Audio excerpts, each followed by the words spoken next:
My name is David Gorham. I am one of the leaders of the Hands-on Electric and Semiconductor Camp. And so what we're doing is we're taking kids through an exposure to electricity and electronics.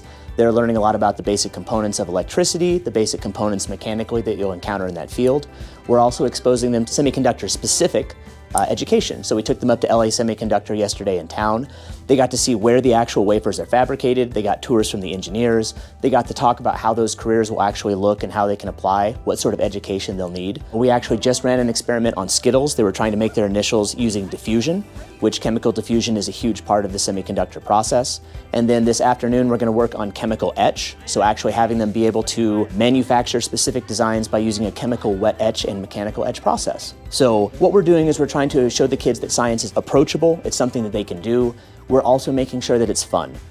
I feel like I'm like a mad scientist right now. One thing that really happens with science is people have it has a view that it's, some guy in a lab where they're dusty and by themselves. Science is engaging. Semiconductors is a really broad field that you can get into from all sorts of different angles. And so we're trying to show the kids that if they want to do it, they can absolutely do it. We have some kids who started the week not knowing what current or electricity was. We have some kids who started the week having specific knowledge of alloys and specific semiconductor compounds. So we've had a huge spread on experience. And so we're just trying to make sure that our campers have fun and that they are exposed to science in a way that encourages them to follow it.